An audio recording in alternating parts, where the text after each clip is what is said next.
नमस्कार, आप देख रहे हैं डिबेट लाइव। मैं हूं आपके साथ अनुराग दीक्षित। इस सवाल के साथ कि कहीं करार तो कहीं तकरार, आखिर कैसे होगी 24 में विपक्ष की नैया पार। इस मुद्दे पर बात करने के लिए हमारे साथ एक खास पैनल जुड़ रहा है। कांग्रेस पार्टी की प्रवक्ता सुजाता पॉल जी हमारे साथ जुड़ रही हैं। हमारे साथ भारतीय जनता पार्टी के प्रवक्ता आरपी सिंह साहब जुड़ रहे हैं और समाजवादी पार्टी के प्रवक्ता अनुराग भदौरिया साहब हमारे साथ जुड़ चुके हैं। अनुराग भदौरिया साहब, समाजवादी पार्टी से तो कांग्रेस का समझौता हो चुका है, इस तरीके की खबरें आ रही हैं 17 और 63 सीटों का, लेकिन बाकी जो इंडिया गठबंधन है उसमें कहीं कहीं इस तरीके की खबरें सामने आ रही हैं जिसको लेकर सवाल पैदा हो रहा है। मतलब दिल्ली में आम आदमी पार्टी और कांग्रेस साथ साथ लड़ेंगे, लेकिन पंजाब में आम आदमी पार्टी अलग लड़ेगी और कांग्रेस अलग लड़ेगी। इससे कहीं मुश्किलें नहीं बढ़ेंगी? देखिए मुद्दा देश का सिर्फ एक ही है। नफरत की बह रही बयान, नैतिकता हो रही शर्मसार, बेटियों पर गलियों रास्तों पर दिन दहाड़े हो रहा अत्याचार, फिर भी कह जोर से बोलो 400 पार। अस्पतालों में स्ट्रेचर तक मिलना दुश्वार, छुट्टा जानवर चर गए खेत, साड़ों ने रास्ते पे किया चलना नागवार। पढ़ाई दवाई हुई महंगी, टमाटर लहसुन हुआ कीमती, मचा है का हाहाकार, फिर भी कह रहे हैं 400 पार। चंडीगढ़ में 8 वोटों के लालच में कर रहे हैं नियम तार तार, दावा कर रहे हैं 400 पार। ये तो हद है मेरे यार। पीएम आवास की आशा लगाए दादी माँ, घूसखोरों के सामने अत्याचार। माँ बेटों की नौकरी का आस लगाए करती रहती है इंतजार, फिर भी कहते हैं 400 पार। भाईचारे के इमोशन पे हुआ अत्याचार, समाज में बढ़ रहा भ्रष्टाचार। भदौरिया साहब, थोड़ा सा चुनावी रैलियों के लिए बचा कर रख लीजिए। जोर से बोलो 400 पार। रुपए पर डॉलर हुआ सवार, आतंकवाद ने किया थोड़ा चुनावी रैलियों के लिए बचा कर रख लीजिए सर, थोड़ा तुकबंदी को बचा कर रख लीजिए चुनावी रैलियों के लिए। लेकिन आरपी सिंह साहब, जो बात अनुराग भदौरिया ने काव्यात्मक तरीके से कही है आज, इसका सीधा मतलब यह है कि सीटों का बंटवारा उतना बड़ा मुद्दा नहीं है जितना बड़ा मुद्दा भाजपा को सत्ता से हटाना है। आरपी सिंह साहब, नहीं, कोशिश करनी चाहिए। पहले भी करी थी कोशिश, जब 2 लड़के साथ आए थे और बड़ी मेहनत करी थी दोनों लड़कों ने। अब की बार भी कोशिश करनी चाहिए।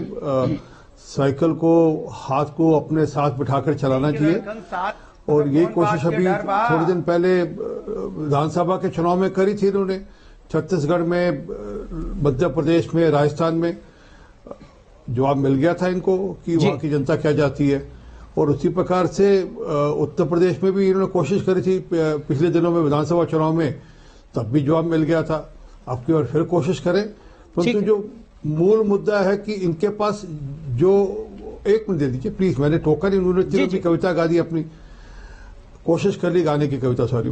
तो 55 करोड़ लोगों को जो आयुष्मान भारत के अंतर्गत जो आज लाभ मिल रहा है, उसका कोई तोड़ इनके पास, उसका कोई जवाब है? या जो आज 4 करोड़ लोगों को सिर पे छत मिल गई, मकान मिल गया, उसका कोई जवाब है? या जो आज हर घर पे नल पहुंचाने की कोशिश की जा रही है और लगभग 14 करोड़ घरों तक नल का पहुंचा दिया गया, पीने का पानी नल के द्वारा पहुंचा दिया गया, उसका कोई जवाब है इनके पास? या जो गैस के चूल्हे और गैस के कनेक्शन लगभग 10 करोड़ बहनों को दे दिए गए हैं, ठीक है, उसका कोई जवाब है इनके पास? या जो ईपीएफओ के डेटा के अनुसार 18 करोड़ बेरोजगारों को रोजगार दिया गया पिछले 10 सालों में, और स्वरोजगार के लिए 4 करोड़ लोगों को लोन दिया गया, और उसके साथ एक भी जोड़ तो 8 करोड़ लोग हो जाते हैं, तो उसका कोई जवाब है? असल में क्या कि ये कोरी राजनीति करते हैं। अनुराग भदौरिया, आप जवाब तैयार रखिएगा, मैं आऊंगा आपके पास। लेकिन ठीक है सिंह साहब। सुजाता पॉल जी, दिल्ली से हमने शुरू किया था, ये सवाल तो आपसे लगातार पूछा जाएगा और मुझे लगता है आपको जवाब देना चाहिए। दिल्ली में आम आदमी पार्टी जो आपकी सहयोगी है वो पंजाब में कह चुकी है कि हम अकेले चुनाव लड़ेंगे, और कांग्रेस पार्टी पंजाब में आम आदमी पार्टी के खिलाफ चुनाव लड़ रही होगी। पश्चिम बंगाल में वामदल जो आपके साथ हैं, उन्होंने केरल की सभी सीटों पर अपने उम्मीदवारों को उतार दिया है। मतलब केरल में लेफ्ट वर्सेस कांग्रेस होगा, लेकिन पश्चिम बंगाल में लेफ्ट और कांग्रेस का क्या समझौता होगा ये भी तय नहीं है। ये कैसा गठबंधन? ये गठबंधन तो वो है जो भारतीय जनता पार्टी के ऊपर महंगा पड़ने वाला है, क्योंकि बेरोजगारी का ब और महंगाई का म दोनों को जोड़कर बनता है बम, और ये बम फूट चुका है जनता के बीच में। इसलिए भारतीय जनता पार्टी आज ये जानती है कि उनको बैकफुट पे आकर रहना पड़ेगा, लेकिन कहानियां कथा सुनाती है उसमें प्रधानमंत्री मोदी माहिर है। लेकिन सच्चाई है कि आज जनता बोल रही है कि जो भी भारतीय जनता पार्टी के खिलाफ है हम उनके साथ हैं। हम एक संघीय ढांचा भी है, हम तो हर तरह की राजनीति को समझते भी हैं, लेकिन ये नहीं समझ पाते क्योंकि वन ट्रैक माइंड है और लेकिन सुजाता पॉल, ठीक है, और एक ही सब कुछ होगा। सुजाता पॉल, जो बुनियादी सवाल था उसका जवाब नहीं मिल पाया। दिल्ली में 7-7, पंजाब में अलग अलग, पश्चिम बंगाल में 7-7, केरल में अलग अलग, ये वाकई में गठबंधन है या अवसरवादिता है, मौका परस्ती है? आप मुझे नहीं, इसमें अवसरवादिता कहां से आ जाती है भाई? इनसे कोई ये पूछे कि इन्हीं के खिलाफ लड़ रहे हैं ना। आज तो हम देख रहे हैं कि चाहे पंजाब की आप बात कर रहे हैं, केरला की या बंगाल की, मैं भी उसी के बारे में बात कर लेती हूँ।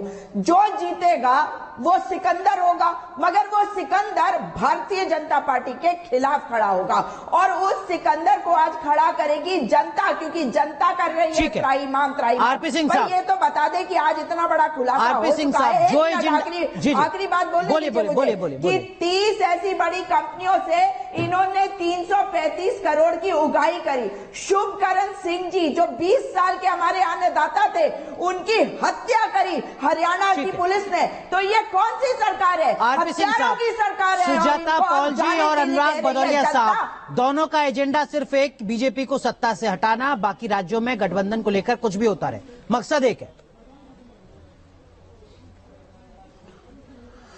अभी आपने इनसे पूछा कि पंजाब में क्या हो रहा है और दिल्ली में गठबंधन है और पंजाब में आपस में एक दूसरे पर गोलियां चला रहे हैं, तो उसका कोई जवाब नहीं है। कैसे होगा गठबंधन पंजाब में? 5 पूर्व मंत्री कांग्रेस पार्टी के आम आदमी पार्टी ने जेल में ठोक दिए थे। वो बेचारे बेल पे बाहर आए बड़ी मुश्किल से, वो भी समझौते के तहत उनको बेल कराई गई। तो देखता है कि किस प्रकार की हालत है। अब वो जो 5 मंत्री जेल में गए, उनके जो कार्यकर्ता है, उनके जो सहयोगी हैं, वो किस प्रकार से गठबंधन करेंगे? इसी प्रकार बंगाल के अंदर आपको क्या लग रहा है कि जितनी गाली गलोच वहां पर अधीर रंजन दा ने की है, जितनी मनमुटावल अधीर रंजन दा की तरफ से हुई, उतनी के चलते हुए वहां पर कोई समझौता होगा या कोई आपस में साठगांठ? सुजाता पॉल कुछ कहना चाह रही हैं, आप अपनी बात कहिए, फिर मैं अनुराग भदौरिया के पास जाऊंगा। जिस प्रकार से शशि थरूर ने सुन रहे हैं आप आरपी सिंह साहब को, वो सवाल खड़े कर रहे हैं आपके गठबंधन कैसे होगा, ये कह रहे हैं, ये कह रहे हैं गठबंधन कैसा होगा। इनसे पूछ लिए, एनडीए की तो आज तक कोई मीटिंग नहीं हुई, आजकल एनडीए कर रहे हैं, लेकिन गठबंधन कैसे होगा आप बताइए। ईडीआईटी और भाजपा का गठबंधन कैसा है जो 30 कंपनियों से उगाही करी 335 करोड़। सिंह साहब, वो कह रहे हैं एनडीए के एक गठबंधन नहीं हुआ, एक बैठक नहीं हुई और अकाली दल आपसे अलग चला गया। आप तो पंजाब की राजनीति को बेहतर मानते हैं, दक्षिण की एक बड़ी पॉलिटिकल पार्टी आपसे अलग चली गई, राहत तो आपके लिए भी नहीं है। सिंह साहब देखिए, हमारे गठबंधन में कोई हल्ला नहीं है, कोई शोर शराबा नहीं है। आपको जब सीटे का फैसला सुनाया जाएगा तब आपको पता लग जाएगा कि सबके साथ बिल्कुल धारा प्रवाह और बिना किसी खटपट के गठबंधन के घोषणा हो जाएगी। परंतु जो मैं मूल बात पूछ रहा था, आपने मुझे टोक दिया था केरल के अंदर तलवारें लेकर बैठे कर ली, तो इस बार अरे एक सेकंड सुन लो ना दोस्त, फिर बैठा, एक मिनट सुन लो, आपको टोका नहीं मैंने एक बार भी। तो वायनाड के अंदर अब क्या होगा राहुल गांधी का? राहुल गांधी वायनाड लड़ पाएंगे नहीं लड़ पाएंगे इस बार? क्या भीख की कटोरा जो इनका है उसमें वो लेफ्ट पार्टी वाले वायनाड डालेंगे नहीं डालेंगे किसी? ठीक है, बड़ा सवाल सिंह साहब ने खड़ा किया। सुजाता पॉल, बहुत संक्षेप में, राहुल गांधी के संसदीय क्षेत्र में उनका मुकाबला अपने ही सहयोगी दल से होगा। सुजाता पॉल, बहुत संक्षेप में, अनुराग भदौरिया कुछ कहना चाह रहे हैं। मगर जीत जो है वो राहुल गांधी की होगी, क्योंकि राहुल गांधी एकमात्र ऐसे आवाज है हमारे तेजस्वी और ओजस्वी हमारे महात्मा जैसे नेता। ठीक है, लेकिन जीते भी अपने, हारे भी अपने, ये कैसी सियासी जंग है? अनुराग भदौरिया, वायनाड में राहुल गांधी के सामने उनके ही सहयोगी होंगे, राहुल गांधी जीते हैं, सहयोगी जीते हैं, ये कैसी चुनावी जंग होगी? और एक बड़ा सवाल यही कि ये जो कुछ तस्वीरें सामने आ रही हैं, ये राहत भरी तो नहीं है विपक्ष के लिए? आप तो ईमानदारी से अपनी बात कहते हैं। देखिए, बड़ी कमाल की बात है। आरपी सिंह साहब की मजबूरी समझिए। सुजाता जी, आप मत आरपी सिंह साहब को टोकिए, वो बेचारे हैं, परेशान हैं। उनके देखिए मुद्दे क्या हैं, इंडिया गठबंधन होगा कि नहीं होगा, राहुल गांधी कहां से लड़ेंगे, अखिलेश यादव जी कहां से लड़ेंगे, कौन कहां से लड़ेगा। अरे भाई, आप हमारी क्यों चिंता करते हैं? आपको तो जनता ने चुना है, जनता की चिंता क्यों नहीं कर? हम तो नहीं आपकी चिंता करते कि एनडीए में कहां से लड़ेंगे, पासवान जी कहां से लड़ेंगे, कहां से उनके चचा लड़ेंगे। हम तो नहीं चिंता करते अपना दल को आप कितनी सीटें दोगे। मैं चिंता नहीं करता हूं कि कितने राजभर जी को आप मंत्री बनाओगे कि नहीं बनाओगे, क्योंकि वो मेरा मुद्दा नहीं है। मेरा मुद्दा जनता के साथ जो महंगाई बेरोजगारी का जो अत्याचार हो रहा है, जनता के साथ जो आप अन्याय कर रहे हो, वो मेरा मुद्दा है। सिंह साहब, बहुत संक्षेप आपका गठबंधन नहीं है, एनडीए गठबंधन मेरा मुद्दा नहीं हो सकता। सिंह साहब, बहुत संक्षेप में परेशानी है जिस पे आप चर्चा नहीं करना चाहते। आप हमारी चिंता करो, मैंने थोड़ी आपको वोट दिया है, जिन्होंने वोट दिया उनकी चिंता करो। आरपी सिंह साहब जवाब दीजिए, बहुत संक्षेप में। किसान ने आपको वोट दिया होगा, किसान धरने पे बैठा है, उसके बारे में चिंता क्यों नहीं? केवल आरपी सिंह साहब और अनुराग भदौरिया। आरपी सिंह साहब, कि मैंने तो कहा कि 55 करोड़ जो लोगों को आयुष्मान भारत के अंतर्गत लाभ मिल रहा है, उसकी चर्चा तो करेंगे नहीं कभी भी। जो 10 करोड़ बहनों को गैस चूल्हा और गैस सिलेंडर मिल गया, उसकी बात ये कभी करेंगे नहीं। जो गरीब आदमी को आज कहां दे दिया, किधर दे दिया? लोन मिलकर 900 रुपए का सिलेंडर मिल रहा है, आप कह रहे हो कि हमने दे दिया? टोका नहीं, अनुराग भदौरिया सुनने की हिम्मत थोड़ी सी। अपनी दलीलें हैं, लेकिन ये जो खबरें सामने आ रही हैं, ये इंडिया गठबंधन के लिए राहत भरी खबरें बिल्कुल नहीं है। इससे मुश्किलें और ज्यादा बढ़ती जाएंगी, खासकर पंजाब और केरल से जो खबरें सामने आई हैं। बहुत बहुत शुक्रिया आप तीनों का जुड़ने के लिए, डिबेट लाइव में अपने अपने बात, अपना अपना पक्ष साझा करने के लिए। धन्यवाद।